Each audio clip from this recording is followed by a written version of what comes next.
25 वर्ष कार्य करिकिनी अस्थायी भाव में स्वल्प वेतन काम करवा आजिकल दुनिया पे बड़ कठिन व्यापार। आपण देखु किसी लोक भी 60 वर्ष अतिक्रम कर घर को पलैले। तेणु आम को गोटे सरकार नवेदन करूँ नुआ सरकार एवं ये सरकार आम कथा आशा करूँ सहृदय सहित विचार करेंगे जे केमी अस्थायी कर्मचारी स्थायी कले आरारी केते परिवार जे उपकृत हेबे। आमर आरारी 2500 कर्मचारी परिवार हिसाब करते 2500 इंटू 10 जन 2,50,000 कर्मचारी लोक ए उपकृत हेबे। तेणु सरकार आपको सहृदय विचार करिया कथा जमारू 6 कोटी टंका वार्षिक खर्च करिया पड़िबो। 6 कोटी टंका गोटे बड़ अमाउंट सरकार को नुह। गोटे प्रोजेक्ट कर 100 हजार हजार कोटी टंका खर्च कर भुवनेश्वर मेट्रो ट्रेन चलो आम भुवनेश्वर बस चलो बड़ बस चलो किंतु गरीब कर्मचारी खटिखिया कर्मचारी टंका 6 कोटी not a great matter it is a simple things. सरकार जदि चिंता करेंगे सरकार भावे और चिंता करेंगे जे नाई ये दाबी यथार्थ एवं दाबी की सहृदय विचार करते लोक मैंने उपकृत हेबे।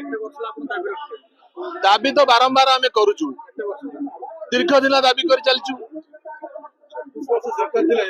आम आवेदन करूँ से सरकार को आवेदन करूँ ए सरकार भी आवेदन करूँ से सरकार आमर किछि दाबी पूरण कर जो मानक दैनिक मजूरी सहित 100 टंका 100 टंका 200 टंका दैनिक प्रोत्साहन भत्ता पूर्वतन सरकार देते ना से जोगु तो लोक बंचाई। तेणु प्रोत्साहन भत्ता गोटे साधारण समस्या नु समाधान करदे से बड़ कथा नुहे।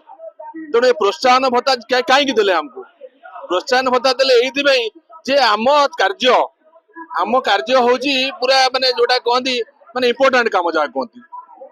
तेणु कोविड हो बात्या हो बन्या हो महामारी हो जिते समस्ते घरे शोई था आम कर्मचारी से क्षेत्र में काम करते ना आपण मैंने पानी कहीं पाते 24 घंटा जल जोगाण कर हजार हजार कोटी टका खर्च कर कर्मचारी पेटू कहीं नात मारुच।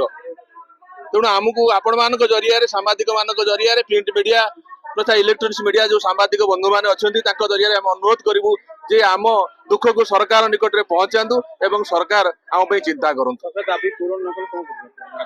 आगामी दिन व्यापक कर धारणा प्लस आम जो आगामी दिन में आम राजरास्ता को ओह्लैबू।